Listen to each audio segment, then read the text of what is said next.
Okay, something absolutely incredible happened the other night if you weren't watching the Game Awards, and there was a bunch of announcements, and I can't go over it in every single video. Don't worry, we're gonna have a bunch of content on PlayerEssence and live streams in addition to videos. But honestly, I might have seen the best RPG ever created. And yes, that might be a little bit of an exaggeration here, but no, seriously, Metaphor ReFantazio could be one of the greatest RPGs created in the modern era after that incredible trailer that we just got. Now, we have a bunch of new information and facts to go over. I did a bit more of analysis on there, but I want to break down what this game is about, why it's so good, and why it might be one of the best RPGs that I've ever seen at this point. 2024 can't come soon enough. So now we have this thing called the Royal Tournament trailer. That's the first, or more like second, but the first real gameplay look trailer that we've gotten, where it's a definitely updated version of the game. It's running better, it's looking better. There's a lot of cool things with this trailer. So shout outs to Gematsu, they've got the beat with this, but also Atlas released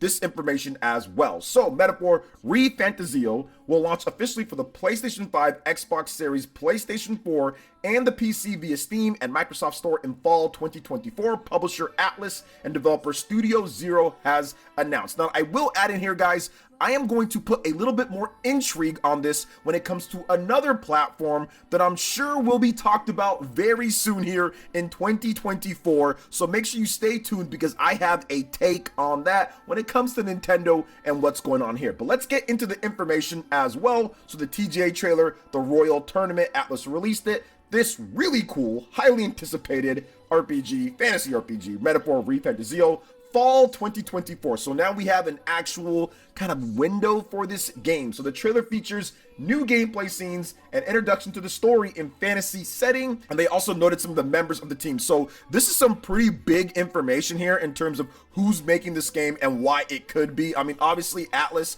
this is the team that made Persona 3, Persona 4, and Persona 5. These are some of the best RPGs of all time. Many people do have Persona 5 or Persona 4 as their greatest RPG of all time. You've got the director, Katsura Hashino. Yeah, Shin Megami Tensei 3, Persona 3, Persona 4, Persona 5. He's there. Character designer, Shigenori Soejima. Persona 3, Persona 4, Persona 5. The composer, Soji Meguro, Shin Megami Tensei 3 Nocturne, Persona 3, Persona 4, Persona 5. The concept artist as well, Kota Kazuma. Notable work, he's worked on Nier Automata as well. And then you have the mechanical designer, Ikuto Yamashita. This is a stacked team here. So that's one of the big reasons why I'm very excited about this, because these are some heavy hitters in the industry. And of course, Persona 3, 4, and 5 are some of the best games ever created. And let's not count out here Shin Megami Tensei 3 Nocturne. That game is incredible. So Atlas will also host a special YouTube live broadcast in Japan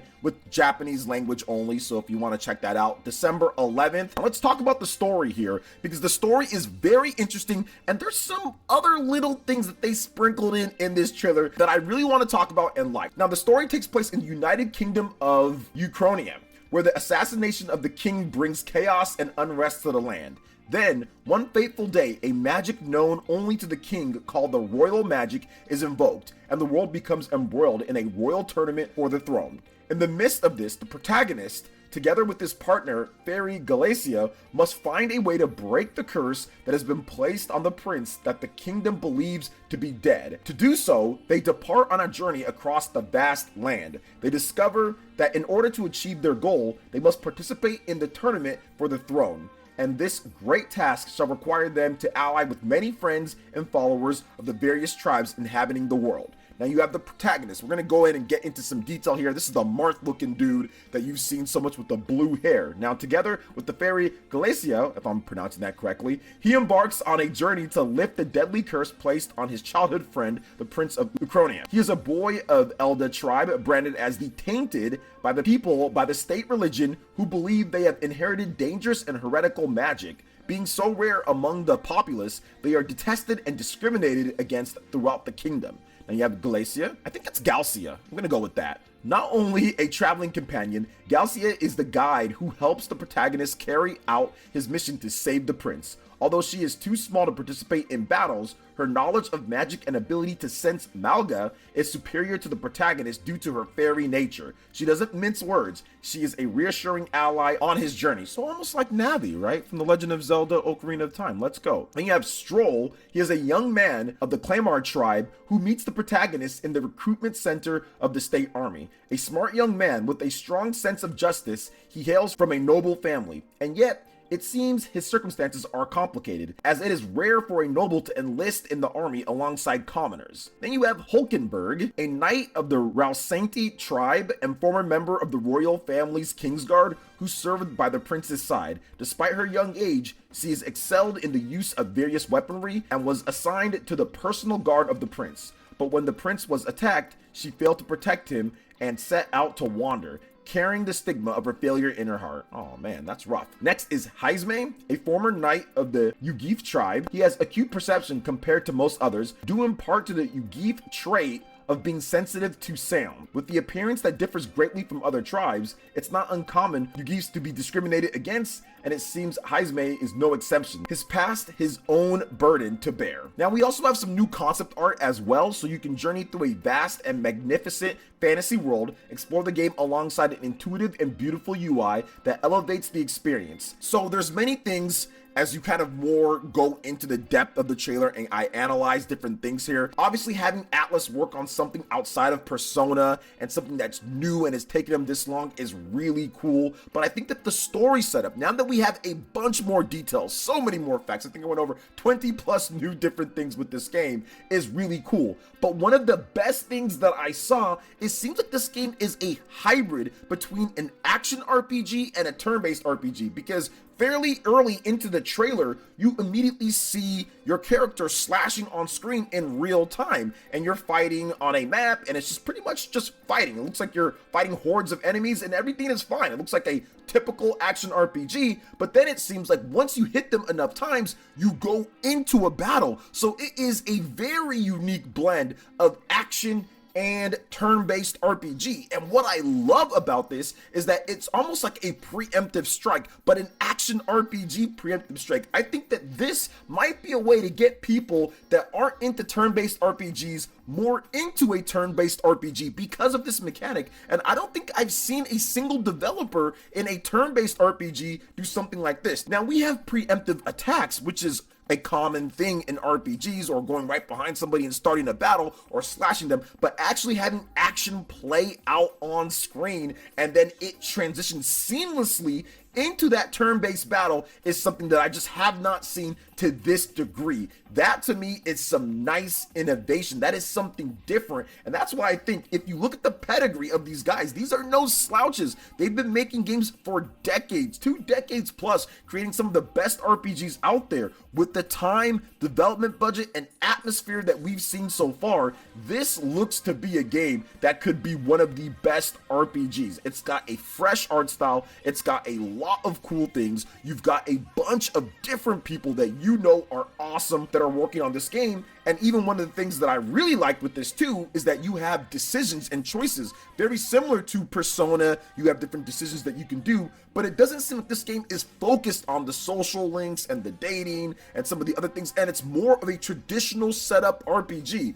Now that can be good or bad depending on how much you love Persona or not. For me personally, that stuff is great and it works well, but if you have an RPG where the setting doesn't necessarily need that, it works for the high school setting and what you want to do. But if you have a game like this that's far more bleak, and with what's going on with like the royal tournament and the prince and the king being attacked and all of that, I think that this works very well because they have, it seems like, a different style of social link setting. You do have side quests, you do have cooking, you do have other things that you can do in the game. So it's really cool the way that they've actually set this up, because it does seem like you do have interpersonal relationships with characters. You have downtime, you can talk with them, you can hang out, you can go out and do different things. There's a shot of them sitting down like on a porch or on wherever this flying ship thing that they have is, or moving ship thing. So it looks really good. It looks like there's action sequences as well, where there's like a bridge being destroyed and like you have to run and make sure that you don't fall down. So this is a great blend. It seems like an awesome blend of action and turn-based RPGs. It looks like it's going to have the dramatic flair that Atlus is known for, some type of way to transform or summon something to where you can become some type of bigger or cooler looking monster or evolution and attack. I love this setup. It just looks so much better than the first trailer that they did show off. Looks like it's running so much better, looking so much better, and they still have more time to work on it. I know it might be a little bit of a stretch already in 2023 before a year release, and we barely have any footage for this game that this could be like the best RPG of all time or anything like that. But honestly, this could be one of the better RPGs released in the last decade so or plus. I'm seeing a lot of innovation. I'm seeing fantastic visuals. I'm hearing great music, sound effects, art, detail. Everything seems to be set up for this game to be incredible. Now, we have the platforms at this point right here, guys. Like, we have the platforms.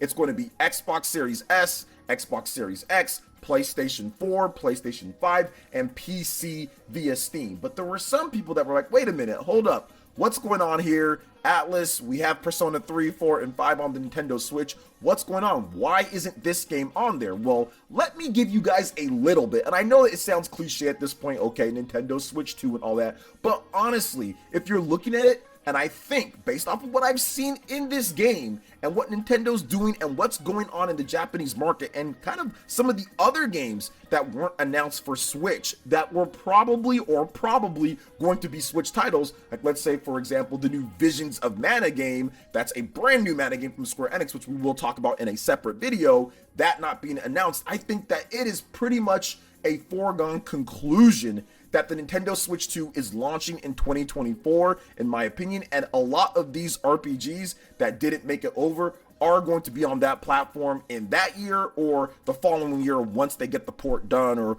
whatever the case is. But I honestly feel that this game is going to eventually end up on the Nintendo Switch 2, because I think that this is the type of game, especially with the dynamics that's in Japan, and you're even looking at a game like Dragon Quest Monsters that sold over 360,000, actually outsold the debut launch of Final Fantasy 16, a mainline Final Fantasy game being outsold by a spin-off Dragon Quest game. There are people that just like that hybrid style of system, and the Nintendo Switch 2 is going to be that from everything that we do know. And there's going to be people that want to play it just on there. We've seen it with so many RPGs, so I absolutely see Atlus and Nintendo and a lot of these games, when it comes to the Japanese RPG titles, coming over to Nintendo Switch 2, and Nintendo probably announcing them at a Nintendo Direct, where they announced a bunch of different games over the years when it comes to Japanese RPGs at Nintendo Directs, where pretty much the whole spotlight is on the new system and the game. So that's what I see kind of going forward with this. I think that overall, this game looks incredible. I'm loving what I'm seeing with Metaphor ReFantazio. I'm copying the game wherever it comes out on. I don't really care. I just kind of wanted to talk about the Nintendo Switch factor, Nintendo Switch 2 factor, because there was a lot of discussion about that, especially after Persona 3, 4, and 5 did really good, and Shin Megami Tensei 5 did really good on the Nintendo Switch. I definitely think that there is a base and fans there, and Atlus absolutely knows that. Sega absolutely knows that, but we're in a transition year for the next Nintendo system. Like, we're going to have a much better system that's going to do really well on the market, and we can get it on this next system that's going to be able to port games over a bit easier because of the boosted horsepower and more modern architecture as well. So what are your thoughts, guys, on Metaphor ReFantazio when it comes down to it? What were your takeaways with this game? I know I was super excited about the combat, about some of the innovation, the graphics, the music. Everything sounds like it's on point and incredible in this game. Let me know what you think in the comment section below. All right, guys, that wraps it up for this video here. Thank you so much for watching. I do appreciate it. Please make sure you hit that like button, subscribe if you're someone new, click that notification bell, check out our other Nintendo Switch and RPG videos right here on screen, and we'll see you for the next one. Peace.